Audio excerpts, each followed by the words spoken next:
Welcome to Beyond the Clinic, the podcast for health professionals ready to transform their expertise into innovative income streams that extend beyond the traditional clinic model. I'm Sarah Armand-Bushell. I'm a registered dietitian and certified business coach and proud owner of 2 successful online businesses. I understand the leap from the security of a regular salary can feel intimidating because I've been there too. But it doesn't have to be scary, and you do not have to do this alone. Here you'll learn tangible strategies to accelerate your business growth. So if you're dreaming of using your expertise to create impact and a life of freedom, then you're in the right place. Hello, and welcome along. It is the 7th of September. It's the first full week back at school for many of us who've got children. It's starting to feel a little bit autumnal outside now, and whilst it's been an amazing summer, I actually quite like this time of year. It feels a little bit like a fresh start, a bit of renewed energy. I'm really excited and keen to get going on things in my business.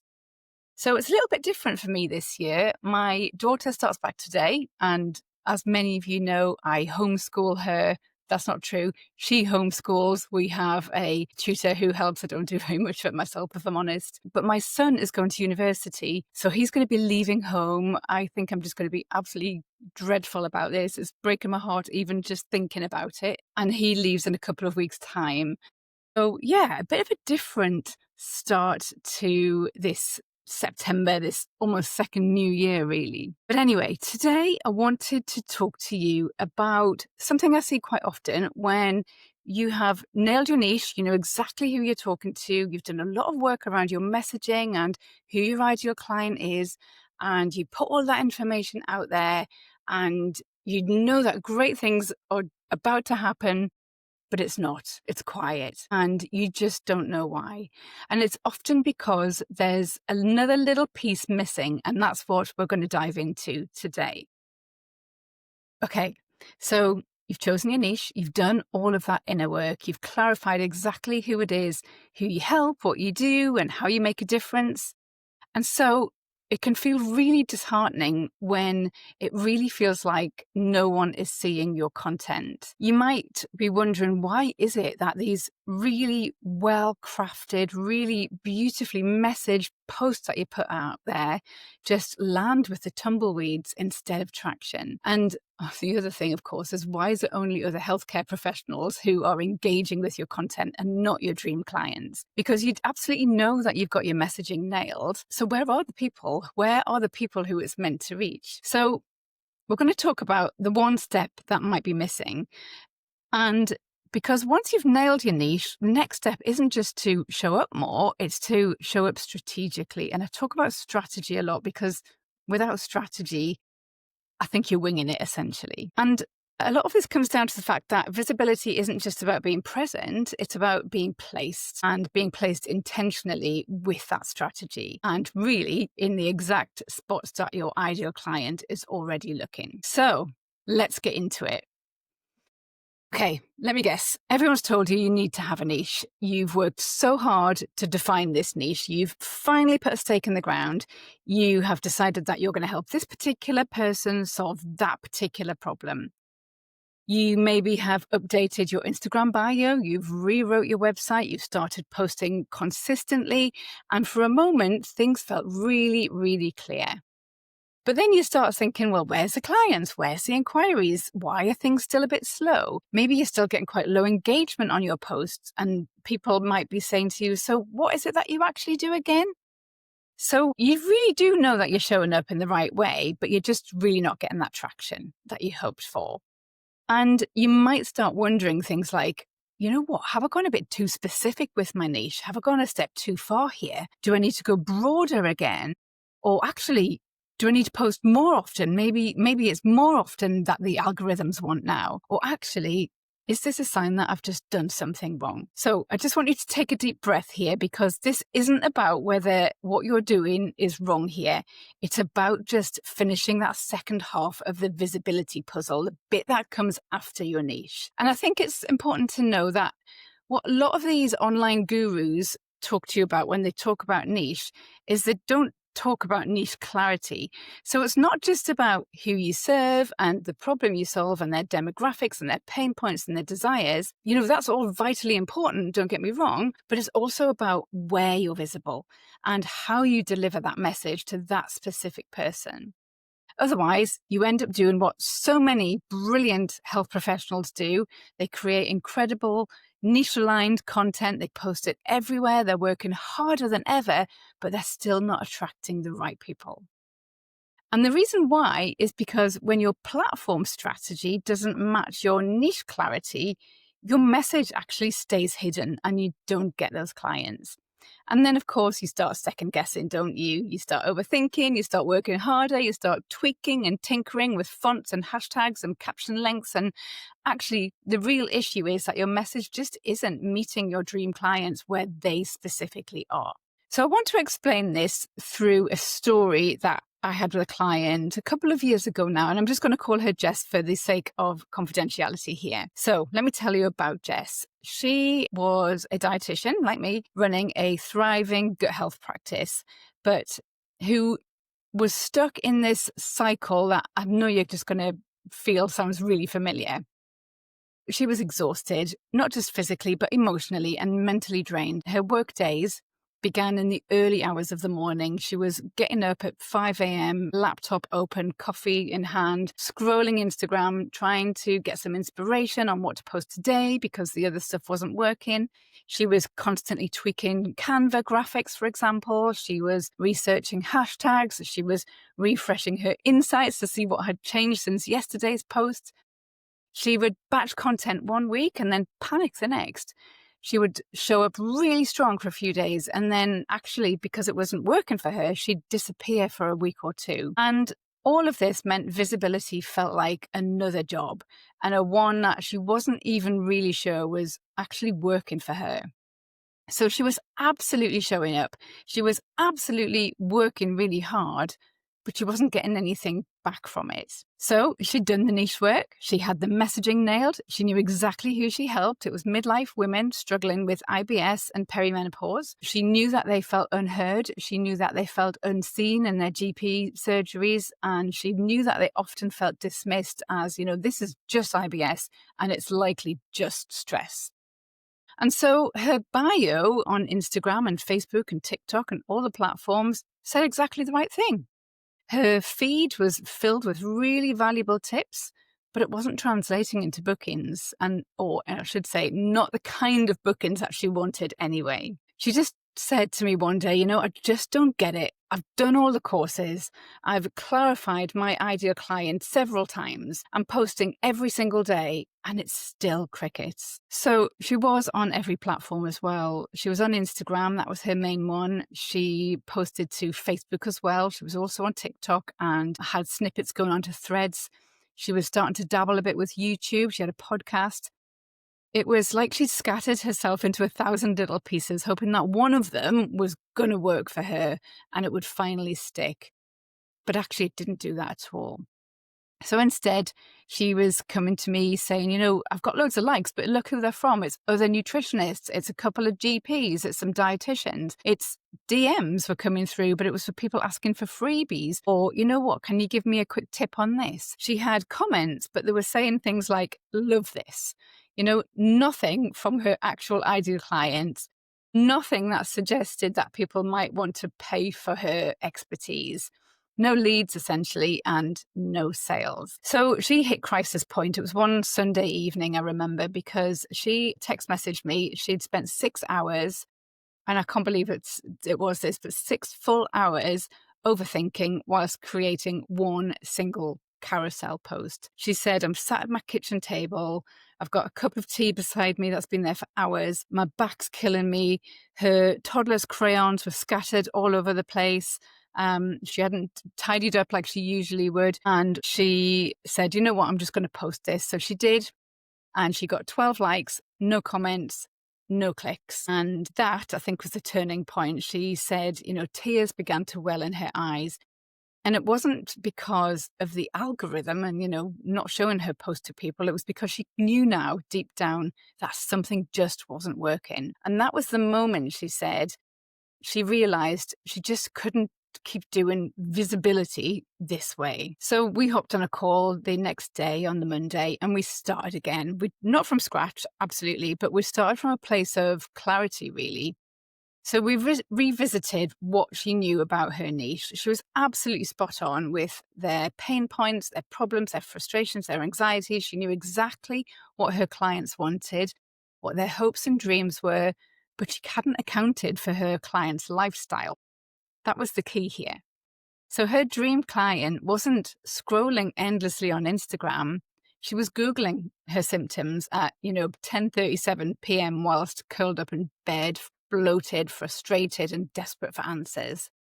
Her ideal client was reading blog posts with titles like, "Why do I always feel sick after I've had my lunch? Is this IBS or is this just perimenopause? What is actually going on with my body?" And she was also looking for things like, what foods make bloating worse after you hit 40? So I encouraged Jess to let go of this performative pressure, stop trying to be everywhere and trying to find something that sticks. She did step back from the platforms that weren't truly aligned with her. She stopped chasing trending audios, for example. She stopped listening to those Instagram gurus' algorithm hacks. And she started building visibility that felt like her, and intentionally, so that she could meet her clients exactly where they were. So what that actually looked like was we decided that she could create a blog, but just one per fortnight. And it was based on real keyword searches. So real things that people were actually typing into Google looking for answers for. And then to support that blog, she was going to have a Pinterest strategy, essentially to drive traffic to those posts. And on top of that, she was going to have a weekly email newsletter that felt a bit more like a heart-to-heart rather than top tips or hard sell. So there was no more carousels. There was no more 6-hour caption writing sessions. There was no more Instagram reels that took all day and reached the wrong people. Now, it didn't happen overnight, but within 3 months, what we started to notice was her blog traffic just tripled, actually. Her email list doubled, and more importantly, the right people were joining her list. And then one day, she got a discovery call from a woman who said to her, "You know what? I found your blog at 11 p.m. last night. I read another 3 of them, and I cried because I've never heard someone describe what I'm going through so clearly." And that woman, she became a client. And then, of course, came another and another. And Jess finally felt what she'd been chasing all along: traction. Not visibility for visibility's sake, but visibility that actually converted. She became the guide, the voice, the safe place for her audience, all because really she stopped trying to be everywhere and she started being in exactly the right place, in the right way, for that right person. So what can we take from Jess's story here? Well, the first thing is you have to know who you're talking to and how they look for help. So let's imagine you've refined your niche and you support 30-year-old women with IBS, let's say that. So she's in her 30s, she's sharp, she's capable, she's exhausted from living at the mercy of her gut. One day it's diarrhea and urgency that makes her cancel her plans. The next it's bloating so severe that she can't button up her jeans and she doesn't even recognize herself in the mirror anymore. She's tried everything: cutting out gluten, taken probiotics, scrolling wellness accounts late at night, praying for answers, but nothing sticks. She dreads eating out. She checks where the loos are before accepting invites. She silently panics every time she feels a twinge after lunch. What she craves isn't just symptom relief, it's freedom to say yes to life without mapping out the nearest toilet route, to drink her morning coffee without consequence, to go for dinner without that pit of anxiety. Her deepest fear is that this is just who she is now and she has to get on with it. Nothing's going to help. That she'll spend the rest of her life dancing around food and pain. But what she wants more than a diet plan is someone who truly sees her, someone who gets the mess of it all and who can offer real evidence-based support that brings her body and her life back under her control. However, this all sounds great, doesn't it? But what's missing here is the lifestyle part. It's the knowing of what she does day to day. So I'm going to take you through 3 versions of this very same woman, okay? Same age, same problem, but completely different lives, and so completely different behaviors when they're looking for support. Okay, first one. She's a 30-year-old stay-at-home mum with 2 toddlers. Her IBS flares randomly. She's scared to take her kids to the park in case she urgently needs a loo, and her family meal times are totally chaotic. She's overwhelmed, she's exhausted, and her help seeking happens at 9 o'clock at night when, the kids are in bed, the house is finally quiet. She's likely Googling things like IBS friendly dinner ideas, or what foods trigger diarrhea, or saving meal inspiration or calm gut food lists on Pinterest. She wants no fuss strategies that she can apply in between tantrums and the washing up. Yeah? The second person, still 30-year-old woman with IBS, she's a solicitor. She's working long hours. She's building her reputation in her law firm. Her symptoms hit during stressful client calls or mid-afternoon energy crashes. She dreads going to court in case she's caught short. She likely avoids eating just in case, or she relies on things like Imodium. She doesn't have time to scroll on social media. She's consuming content via podcasts on the commute or during her evening gym sessions. She's scanning emails in her inbox over her lunch. She checks LinkedIn for professional content, and she may catch Instagram stories while decompressing at night. So she is looking for a professional who delivers expert-led, practical support that she can trust and apply, but without overhauling her life. And the third one I've got for you, the third 30-year-old woman with IBS, she's a bride-to-be. She's planning her wedding. She manages IBS under the pressure of dress fittings and pre-wedding diets. She is in comparison mode. She wants to look beautiful on her big day, not bloated. She doesn't want everyone thinking she's pregnant in her wedding dress. She's scrolling Instagram and TikTok and saving gut health snack ideas and supplements and tummy-soothing herbal remedies and influencers doing that girl routines. She watches YouTube videos like how I healed my gut before my wedding or what I eat in a day with IBS. She's very visual, she's very emotionally driven, and she is looking for quick wins. So what I want you to take from this is that 3 women, all within that same niche, all have the same condition, but 3 completely different content needs based on how they live their lives. And this is why defining your niche is actually only the first part. You also need to understand how your ideal client lives their life, how she looks for help. So when you know that, you'll want to pick 2 content platforms that matches your client's habits. So I think it's best to have one platform for long form, more detailed content like a blog or a podcast or maybe a Substack or a video show. And then one platform for shorter, more snackable content like social media, for example, or it could be Pinterest. So you choose what aligns with your ideal client's behavior because that's where your message will land best. Now, this is the important part, so listen in here. Email underpins all of this. This is your non-negotiable. I want you to build your entire visibility strategy with email at the very center. And that's because it's the only platform you truly own. All of the others could disappear overnight. Unlikely, but not impossible. If you're as old as me, you might remember Friends Reunited or MySpace or Vine or even Google+. That wasn't that long ago. Emails also don't rely on algorithms. So you're in total control who sees your content. So it's not just the 2 to 6% of your followers on social media. It's everybody on your list. They have the option to open that email or not. And it allows you to speak directly to the people who've already shown an interest in you and your business by opting in the first place. Essentially, they've raised their hand and said, I want to hear from you. So email is always at the center, always. Anyway, I digress a little bit. Let's look at our 3 examples and what would be the right platforms to choose so that your message lands best. Okay, so the stay-at-home mum with the toddlers, she's up late, she's frazzled, scrolling for answers, she's saving snack ideas on Pinterest, and she's skimming blog posts that she's found on Google whilst the washing machine hums in the background. So her short-form content lives on Pinterest and probably Instagram Reels, with some simple visuals, real life strategies, things that feel really doable. But your email list is what brings it all together. So think snackable, IBS friendly tips, mum life routines, and permission giving reassurance that makes her feel seen instead of overwhelmed. So she's looking for relief and realism that fits with her life stage.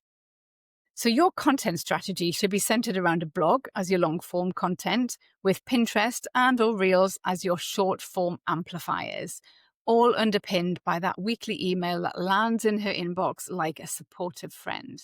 The solicitor, now she is time poor, but she's deeply motivated. She's listening to podcasts in the car, on the train, absorbing clear, expert-led advice that she can trust. She checks LinkedIn in between meetings and occasionally taps through Instagram stories while she's decompressing at night. So your content plan here includes one weekly podcast episode, that's your long form content, supported by sound bites or insights that you might share on Instagram stories or LinkedIn posts, and that's your short form content. But her most reliable touch point is still email, because she'll skim her inbox during lunch or first thing in the morning. As long as it's punchy, as long as it's professional, and it clearly solves a problem that she's dealing with right now. She's not someone who's going to read a lot. And then, of course, there's the bride-to-be. So she's emotionally invested here. She's image conscious. She's scrolling TikTok and Instagram Reels. She's looking for snack hacks. She's looking for skin glow routines. She's all about aesthetics and quick wins.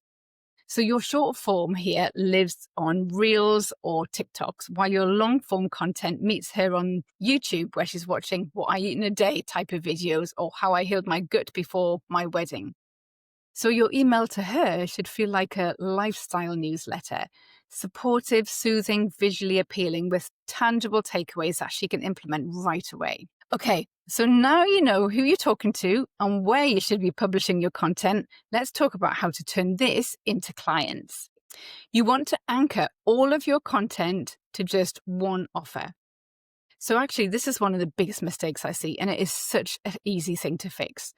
Once you've clarified your niche, you've chosen your platforms, you must anchor your entire visibility strategy to just one clear offer. So not a whole suite of different options, not a mixture of freebies and services and low ticket courses and waitlists, just one intentional next step. When your content is pointing in 5 different directions, your audience gets confused and doesn't know what to do next, and so they do nothing. But when every piece of your content that you create gently leads them towards one solution or one offer, they know what to do, and your messaging becomes magnetic. You create momentum. So let's say your current focus is filling your one-to-one IBS 12-week program. That's your anchor, okay? So every blog post or podcast, every carousel or reel that you create, all of it becomes a breadcrumb that leads that person there. So you don't have to mention it in every single post, okay? Instead, think of your content as planting seeds. You might share IBS-friendly routines to build trust. You might bust common myths to increase awareness. You might highlight symptom patterns to show your depth of expertise and identifying root causes. And because you've taken the time to really understand how your ideal client lives, her lifestyle, her stress points, her daily search behavior, your content can reflect that back to her. So whether she's juggling toddlers or sitting in back-to-back meetings or prepping for her hen weekend, she hears her own life in your words. And that's what makes your content relatable. It creates the "she gets me" moment. So over time, those topics build a body of work that naturally points back to your offer, because everything you share is relevant. It's all connected. It's all strategically chosen to move your audience closer to working with you. And your audience sees you as the expert with the answer. This doesn't mean that you can't have multiple offers long term. Of course you can. But if you're at the stage of not getting enough clients from your marketing efforts, I want you to choose just one to focus on and make it consistent across your platforms. And of course, once you've nailed it, you can then add in a second one. Okay, finally, you need to track what's working and also why. Because once your visibility system is up and running, you need to listen to it really. Because the goal isn't just to produce more content, it's about ensuring that your content actually converts. And the only way to know what's truly working is to look at the data. Now, before I lose you with data is boring, I want to remind you that this is our business's evidence base. And as we all do evidence-based practice, it should be no different when it comes to your business. We need to work on the evidence. So I just want you to start with 4 key areas initially. The first one is traffic. So it's looking at your long form platforms. And by traffic, I mean how many people are reaching them. So is your blog getting views? Are people watching your YouTube videos past that first 60 seconds? That's the marker that we want to look at. Are your podcast listeners growing week on week on week? These are all signs that your visibility is reaching the right people and that your topics are resonating with them. The second thing is your email growth, because your list, as I said, is your most valuable digital asset. So are people joining it consistently? Are they opening your emails? Are they clicking on the links? Are they replying to you when you ask them to? If your email list is growing, but your conversions aren't, it's likely a messaging issue and you'll need to define it based on what you know about your ideal customer. If it's not growing at all, it's likely a visibility issue, or perhaps your lead magnet isn't actually something that they truly want. The third thing is engagement. So this is looking at your short form platforms. So I don't want you to just track likes. Look for things like saves and shares and comments, because these are all signs of deeper engagement. So if people are tagging their friends saying, this is me, or actually they take it one step further and they're asking for more help, this is great, because these are all signals of resonance. If you're not seeing them yet, it doesn't mean that things are failing for you. It just means that you need to fine tune. So it's worth saying that this engagement part, particularly on social media, takes time. Remember, I said earlier that only 2 to 6% of people see your posts because of the algorithms. That's why it takes a lot longer for this to build. And then the fourth thing I want you to look at is the conversions. So this is who is converting from your content to booking discovery calls. Where are they coming from? You just ask them when they join your call. Is it your blog? Is it a reel that they saw? Is it your email sequence? You might find that 80% of your best fit clients came from your podcast, for example, even if it gets fewer downloads than views on your reels. Now, that information is pure gold. So tracking this data is so that you can make informed decisions. It's so that you can conserve your energy and you can double down on what works and then change what isn't working. So, for example, if Pinterest is driving traffic but not conversions, you're probably going to need to tweak your call to actions on those posts. If your email list is growing fast but your discovery calls are down, you're going to need to test a new email sequence to find something that resonates with people. Okay, this has been quite a meaty episode, so I'm going to do a very quick recap for you now. Today, you've learned that knowing your niche isn't the end goal here. It's the foundation on which to build. Visibility comes when you apply your niche with strategic content platform placement. We've explored how understanding your ideal client's real day-to-day life helps you choose where and how to show up. We've covered why email is a non-negotiable and how to pair it with the right long-form and short-form platforms, and why anchoring everything to one clear offer keeps your content focused and effective. You'll know how to identify what's working so you can make evidence-based decisions in your business and refine your visibility strategy. So now the question becomes, are you ready to put this into action? I hope so. If you're feeling inspired, but you're also thinking, oh my goodness, I don't want to work this all out on my own, that's exactly what I help my clients do inside Accelerate. So it's not a course, it's my high-touch, personalized coaching program for dietitians who want to build a business, who want to bring in clients, and of course, who want to enjoy the freedom of being your own boss. And if you are interested, I would love to invite you to book a free discovery call this September, and let's chat about how I can help you build a business of your dreams. The link is in the show notes. Bye for now. See you next week. That's it for another week. Thank you so much for joining me as we explore the abundance of strategies to help you recapture that feeling of possibility and excitement as you drive your business forwards and beyond the clinic room. If you found today's episode inspirational, then don't forget to like and subscribe to the show to stay in the loop for more valuable advice that I'm going to be sharing each week. If you want to be the first to hear about new episode releases, news and ways that I can support your business growth, then please don't forget to check out the links in the show notes, and you can also connect with me from there. Don't keep me a secret. I would be delighted if you left a review and shared this podcast with your colleagues. Until next time, bye for now.